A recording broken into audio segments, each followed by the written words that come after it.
Go.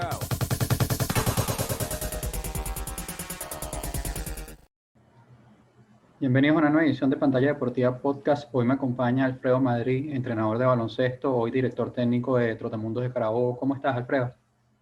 Hola, un placer. Gusto en saludarte. Alfredo, gracias a ti por tu tiempo. Antes de meternos con lo que es Superliga, Trotamundos y todo eso, vamos a irnos bastante más atrás, a tus inicios en el baloncesto, allá en la cancha de la Michelena en Valencia. ¿Cómo te inicias? ¿Cómo llega esa pasión a ti por el baloncesto? Bueno, vivía en los bloques, al lado de esa misma cancha. Y desde muy temprana edad, bueno, traté de iniciarme en el béisbol, pero me quedaba más cerca la cancha de baloncesto que el campo de béisbol. Y desde ese momento, bueno, desde los 6 años estoy prácticamente practicando este deporte. Mi educación básica, mi bachillerato, mi universidad, y siempre he estado al lado de esa fabulosa cancha que es difícil de olvidar. Alfredo, como jugador en categorías menores, tuviste cierto nivel, llegaste a entrenar y jugar con selecciones del estado Carabobo. ¿Por qué te inicias tan rápido como entrenador? ¿Qué pasó ahí que tu carrera como jugador no fue tan larga? Sí, bueno, yo representé al estado en todas mis categorías, la generación 7-8, tuve hasta la selección juvenil en aquella época, que hoy en día es la U17. Mi último campeonato nacional fue un clasificatorio que fue en Puerto Ordaz, clasificatorio para los Juegos Deportivos. La vez que prácticamente me inicié fue a los 15 años con la generación 84 en un campeonato nacional que la federación patrocinaba en esos momentos con Empresas Polar, donde hubo campeonatos nacionales de las categorías menores que era obligatorio, y el entrenador en esa categoría era Domingo Sorrentino, un carabobeño, donde estaba el hermano de Arlington Angarita. Había varios jugadores que hoy en día no están en la liga, pero tuvieron oportunidades en selecciones del país, y aparte de eso tuvieron oportunidades en selecciones del estado. Y una de la pasión era cuando entrenaba con las selecciones del estado, yo me quedaba con las categorías mini, ¿ok? En la cancha de la Michelena, y prácticamente lo que estaba en el aprendizaje, trataba de dárselo a esos chicos, a esos mini básquet. Y en ese el niño Guanche, que es lo que llaman César Guanche, que es el niño, que es como que el fundador de esa escuela, él me empezó a dar categorías menores y me fue llamando la atención. Y una vez el difunto David Palacio, en un campeonato que yo representé en ese cadete, que fue en Barquisimeto, al terminar, él me comentó que prácticamente tenía más madera para ser entrenador que propiamente como jugador. No era un jugador malo, sino un jugador del montón. No era un jugador que sobresalía para poder tener oportunidades en el equipo profesional, y sobre todo esa generación 7-8, que esa generación 7-8 hay muchísimos jugadores de renombre que hoy en día están jugando prácticamente la LPB, algunos, ya otros están retirados. Y bueno, nada, ahí fue donde prácticamente me gustó. Me empecé, a pesar de que no estudié educación física, sino administración de empresas, administración en ventas, tuve la oportunidad de inducirme con Fundadeporte, con la asociación. La federación me ayudó bastante con los cursos internos, externos, y así para de contar hasta hoy día, que gracias a Dios estoy buscando el ritmo para ser entrenador ya estable y calificado. Alfredo, en esa etapa, tú muy joven todavía, 18, 19 años, que incluso ya comenta que estabas estudiando administración, ¿se te pasó por algún momento dejar el baloncesto? Decir, no, bueno, esto quizás no es lo mío, no fue como jugador, quizás como entrenador tampoco sé, o siempre estuviste enfocado en dedicarte a esto? No, porque ya cuando yo tenía, después de esos 15 años, a los 18, yo empecé a dirigir categorías menores. Yo empecé con la generación 87, 87, 88, a dirigir categorías menores y empecé dirigiendo equipos femeninos. Tuve 4 años trabajando con categorías femeninas, con la rama femenina, perdón, y tuve la oportunidad de dirigir masculino en minibásquet y femenino en minibásquet, donde tuve 5 campeonatos en esa consecutivos, sobre todo en femenino y 2 en masculino, siendo el entrenador de esas categorías menores, y de ahí en adelante, más, o sea, con toda la experiencia y con todo lo que tenía como atleta, ahí fue donde tuve la inducción para encargarme de ser entrenador, sobre todo que le agradezco mucho en esa época dorada de Fundadeporte, donde Fundadeporte había muchos entrenadores que prácticamente daban buenas instrucciones, donde nosotros nos enfocábamos, como en el caso de Germán Andrín, que era director general de metodología en ese momento, estaba el profesor Uzcategui en ese momento, estaba Paco Cabrera en ese momento, que era el presidente de Fundadeporte, y ahí llegó una camada de cubanos y de entrenadores de nombre, y ahí prácticamente a nosotros nos ayudó muchísimo, muchísimo, sobre todo la metodología y la planificación y la organización del entrenamiento deportivo de la mano de ellos. En esa etapa en Carabobo, tú has sido, sigue siendo, has estado con muchas generaciones talentosas que han estado ahí, que te han tenido en esa parte del proceso formativo, y estuviste en 2019 ya dirigiendo la selección U17, que fue el suramericano, U15, perdón. ¿Cómo ha ido ese trabajo de formativas primero en Carabobo? ¿Cómo recibiste la noticia de dirigir la selección ya de Venezuela? ¿Y cómo viste la experiencia del suramericano?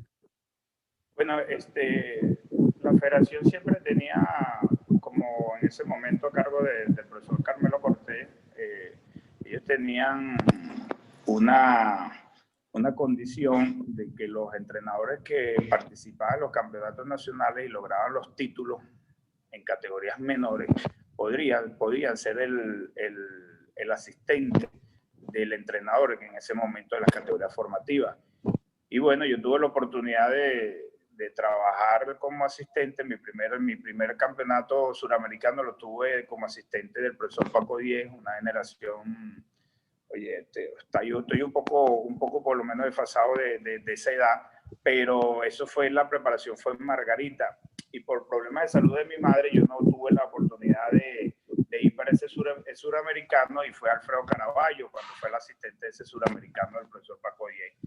Al año siguiente tuve una categoría menor, que es la selección U14, y yo logré el título.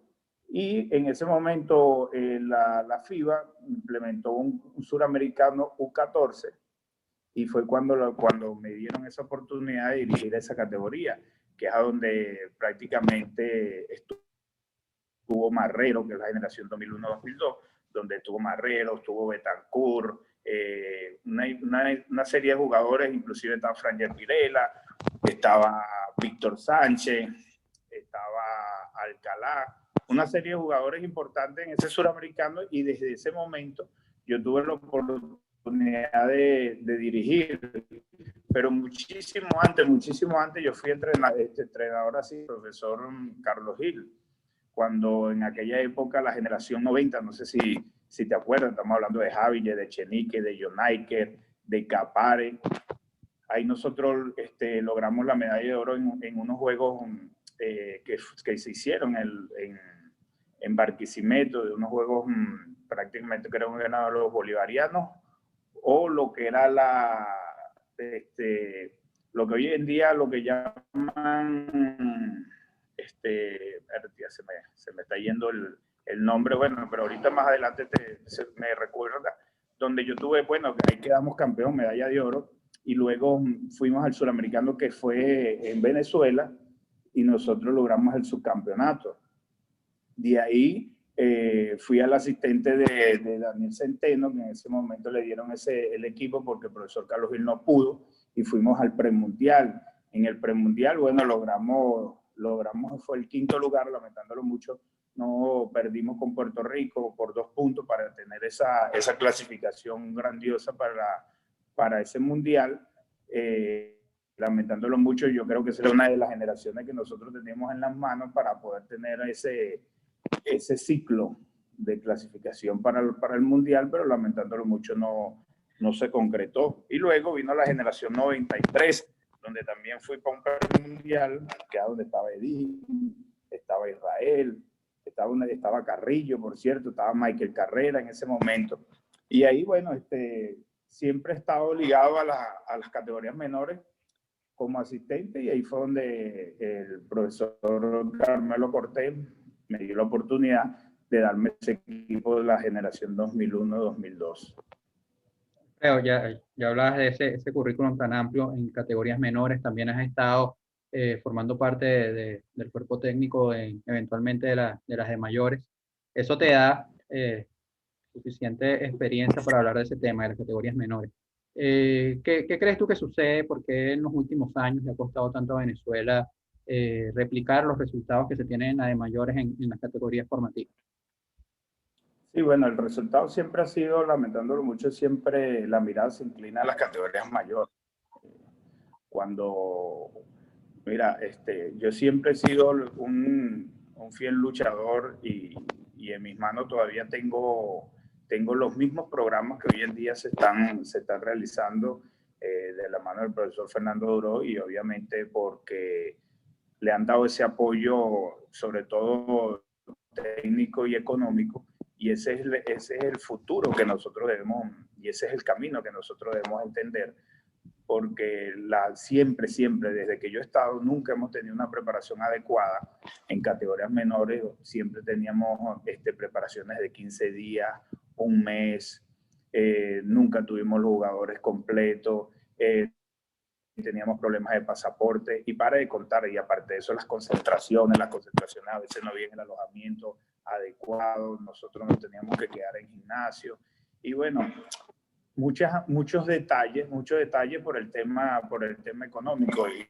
prácticamente todo, por eso la mirada siempre era hacia las selecciones mayores, y el resultado, a pesar de todos esos detalles, nosotros tuvimos un excelente resultado en categorías menores, pero hasta la era del profesor Néstor Salazar, cuando logramos las clasificaciones a los mundiales juveniles, de la mano de Diego, del mismo Manuel, de KP, y aquellos jugadores que tuvieran esa oportunidad de lograr un mundial juvenil, y del resto, desde ese momento nosotros no hemos tenido oportunidades ni siquiera de clasificar a un mundial, sino llegamos al premundial. Fíjate ahorita en el U17, un sueño que también lo teníamos, y lamentándolo mucho se nos escapó en el primer partido con Uruguay, salimos con un buen partido con Argentina, pero de igual manera no cerramos los partidos porque el único piloto natural que teníamos era Betancourt. En ese momento Frangel Pirela se tuvo que ir para España, y otros jugadores, lamentándolo mucho, no estaban aquí presentes, y tuvimos que contar únicamente con los jugadores que teníamos acá en Venezuela, donde yo pasé una planificación para ver si nosotros reuníamos unos campamentos en el extranjero, para ver si reuníamos a esos jugadores que se encontraban en Estados Unidos y parte de Europa, y de ahí nosotros pasábamos a Chile para tener esa oportunidad. Pero como todo, cuando nosotros pasamos el presupuesto, cuando nosotros estábamos, en ese momento estábamos en conflicto de la federación con el tema de elecciones, y lamentándolo mucho no nos daban respuesta. Esa selección prácticamente se trabajó con las uñas, y lamentándolo mucho tuvimos nada más una serie de 56 jugadores. Nosotros vimos en ese momento, donde tuvimos una concentración de 18, correcto, y esos 18 jugadores, bueno, tuvimos 10 participando en la Liga Eléctrica. En ese momento la estaban auspiciando, y ahí es donde nosotros tuvimos esa preparación, vamos a decir, casi adecuada, porque eran temas donde nosotros jugamos entre nosotros mismos, y era prácticamente la misma condición, y nosotros siempre solicitamos que la preparación sea afuera para tener un mejor rendimiento y saber a quién nos vamos a enfrentar. Porque jugar entre nosotros mismos prácticamente es más de lo mismo y no es el desarrollo adecuado que vayamos a tener con esos equipos, sobre todo en los equipos extranjeros, que es lo que nos da verdaderamente qué nivel nos encontramos. Alfredo, para unir un poco eso, tú tuviste la oportunidad de dirigir en Chile, en la Liga Nacional de allá, y Chile ha sido uno de los países que ha venido recortando distancias, sobre todo en categorías menores, con Venezuela. ¿Cómo viste el trabajo que están haciendo ellos allá en esas categorías? ¿Cómo viste la liga, teniendo en cuenta que el baloncesto no es un deporte muy seguido allá? ¿Cómo fue esa experiencia allá en Chile? No, fabulosa, verdaderamente no me puedo quejar de su gente, de las personas que estuve alrededor de ellos y todo el apoyo que me brindaron. Una universidad muy conocida en el país, como la Universidad de Concepción. Obviamente no tuve el resultado en primeras categorías, sobre todo el esperado, porque nosotros logramos llegar siempre a la final de conferencia, pero nunca tuvimos esa continuidad para poder tener el éxito que teníamos que lograr, que era un campeonato de la Liga Nacional, porque tenía más de 12 años sin lograr un título de la LNB de Chile. Pero nosotros hicimos un trabajo y dejamos por lo menos una semilla en categorías en las universidades, donde nosotros logramos el título universitario, que teníamos de 9 años sin lograr el título. Y un trabajo que hicimos con las chicas, donde las chicas tuvimos la oportunidad de llevarlas al campeonato de la liga universitaria, y lamentándolo mucho, ellas quedaron en segundo lugar, pero nunca habían pasado ni siquiera del quinto lugar en su universidad. Y bueno, yo vi bastante el trabajo que estaba haciendo la federación, que ahora se le está viendo ese fruto, y no solamente por el trabajo que ellos están haciendo interno, sino por la cantidad de jugadores que están haciendo carrera a nivel internacional, y eso es algo que también es un beneficio importante para cada país. Si nosotros no tenemos aquellos jugadores que logran pasar la frontera, que logran pasar la aduana, yo creo que se hace un poco difícil mantener el mismo ritmo y el mismo nivel interno. Pero la federación hoy en día, sobre todo la chilena, está haciendo una labor importante ahora con Santander, donde yo creo que ellos le están dando es un orden, y porque su estructura la tenían y la mantenían muy bien. Y sobre todo los torneos internos era lo que me llamaba la atención, porque los torneos internos de ellos duraban muchísimo, los torneos donde jugaban entre 4 y 6 meses por categoría, y es algo que es un beneficio sumamente importante, cosa que nosotros no tenemos, porque nuestra competencia interna son campeonatos nacionales, y los campeonatos nacionales nosotros nos preparamos 3 meses para jugar 4 partidos. Y 4 partidos, ¿quiénes son los que juegan 4 partidos? Los equipos que están abajo, llámese Cogede, llámese en su momento Zulia, que ahora lamentándolo mucho ha decaído su baloncesto, Anzoátegui, que antes el baloncesto de ellos también era importantísimo, ahora ellos han decaído y prácticamente no están clasificando a segunda ronda. Entonces, ¿quiénes son los que llegan a 6 a 7 juegos en su defecto? Distrito, un Miranda, un Carabobo, y por eso es que ahí uno compara que prácticamente la cantidad de juegos que realiza un chileno comparado a la cantidad de juegos que realiza un venezolano en su torneo interno, es muchísimo más. Los chilenos juegan muchísimo más que nosotros, y ellos tienen aparte de eso, tienen sus ligas internas, sus ligas, lo que llamamos nosotros las ligas municipales. Bueno, ellos las tienen igualmente, y su desarrollo ha sido bastante importante, sobre todo cuando en la LNB también la cantidad de partidos que juegan. Fíjate que ahorita ellos tienen un beneficio, que ahora con el tema de la pandemia solamente están aceptando un extranjero, pero ellos por lo menos anteriormente tenían 4 y 5 extranjeros con oportunidades de 3 solamente por equipo, y eso también los ayudó a que ellos tuvieran un crecimiento importante en sus categorías mayores. Alfredo, volviendo a Venezuela, ya tú venías con un proceso de crecimiento acá, siendo asistente en la LPB, estuviste con Aduaneros en la Liga Nacional. El año pasado, más o menos a estas fechas, ya estabas confirmado como parte del cuerpo técnico de Trotamundos para la primera edición de la Superliga, pero el equipo no va. Ahora, un año después, ya te anuncian no como asistente técnico, sino como entrenador principal del equipo. ¿Cómo asumes este nuevo reto con Trotamundos? Sí, bueno, cambiando un poquito para darte un seguimiento de iniciar como entrenador de Aduaneros, ya gracias a Dios tuve la oportunidad de estar en las tribunas de la mano del profesor Gustavo García, que en paz descanse, y de la oportunidad que siempre me ha brindado el profesor don Germán Blanco. Ellos fueron lo que me lograron llevar hasta hoy en día donde estoy, y hoy en día le doy gracias también a Palmisano y a toda su gerencia por brindarme esa confianza y esa continuidad con el equipo, donde ese resultado se está viendo solamente con la oportunidad que me están brindando. Ahora queda de mi parte demostrar todo ese crecimiento que tuve en esa organización para llevar a Trotamundos a donde siempre ha estado.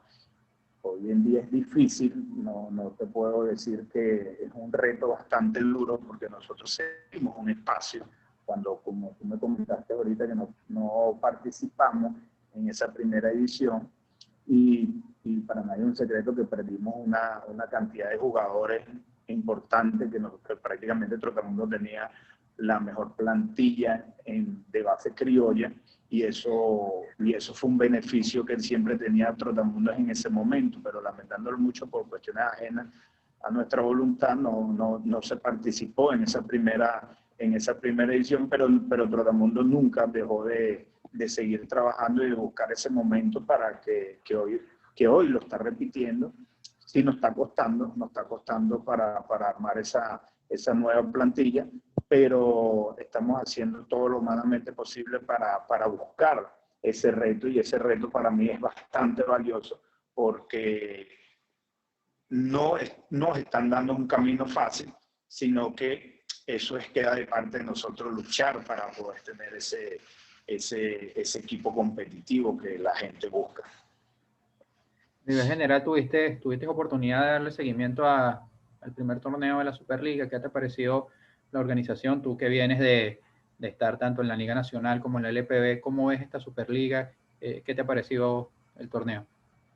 Oh, comentarios internos y comentarios externos ha sido bastante positivo. Verdaderamente la organización de la Superliga ha sido bastante llamativo, sobre todo con el tema de la organización y con el tema de la burbuja, que es algo obviamente delicado por el tema de la bioseguridad y con el tema de la pandemia, donde los jugadores estaban bien equilibrados, bien ayudados en el tema de salud, y eso era bastante importante, y fue fluido durante todo el torneo. Y bueno, el dominio que tuvo Espartano fue bastante importante, de la mano de su profesor, del asistente de Fernando Duro Farabel, y es algo que hoy en día hay que luchar para poder lograr ese rendimiento que ellos tuvieron durante esa primera edición, como otros equipos, en el caso de Gigantes, que era uno de los equipos tradicionales también de la liga, y tuvo el subcampeonato de esa Superliga. En el caso de Guayquería, que también era favorito. Estamos hablando de Centauro, de Portuguesa, que fue un equipo que también se vio en la pelea, y en el equipo de Gladiadores, que para ser un equipo joven, pero sacó la casta de Oriental, donde salieron muchísimos jugadores ahí importantes para buscar esa clasificación a los playoffs, y luchar para ver si lograban estar en la final de la Superliga. Pero bueno, lamentándolo mucho, no lo pudieron, pero su organización y la cantidad de equipos que estuvieron participando se vio un nivel bastante aceptable, bastante competitivo, y es algo que hay que mantener para que la liga pueda tener un buen crecimiento en el futuro. Alfredo, volviendo con Trotamundos, ya nombrabas el hecho de que las principales figuras que tenía el equipo en la LPB, la mayoría ya tienen contrato con otros equipos ahorita en la Superliga, Más allá de nombres, que no sé si tienen todavía, hay ciertos rumores de jugadores que pudieran estar con el equipo o no, pero ¿cómo va a ser esa estructura con la que va a trabajar Alfredo? ¿Cuál crees que va a ser la clave del equipo que vas a tener para obtener resultados positivos?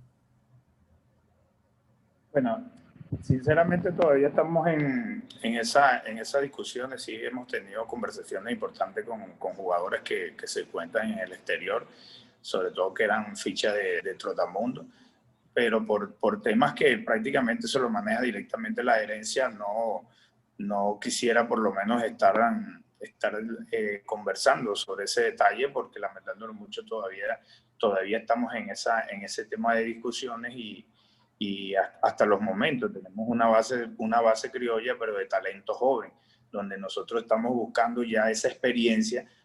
Como estaba comentando yo al principio, vamos a tener experiencia tanto de jugadores de LPB como experiencia de jugadores que han estado participando en campeonatos nacionales y en campeonatos suramericanos en categorías menores. Y eso es la combinación que nosotros vamos a realizar entre juventud para que podamos tener un buen ritmo competitivo durante la Superliga.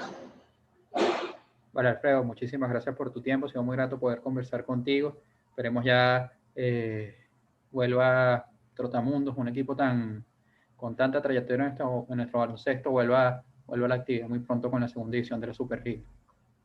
Sí, bueno, Dios mediante, vamos a buscar un equipo bastante competitivo y crea lo que estamos haciendo todos los esfuerzos y bueno, en el nombre de Dios todo va a salir muy bien y vamos a tener el Trotamundo que todos van a querer. Gracias, Alfredo. Gracias a los que nos acompañaron hasta acá. Nos vemos en una próxima edición de Pantalla Deportiva Podcast. Go.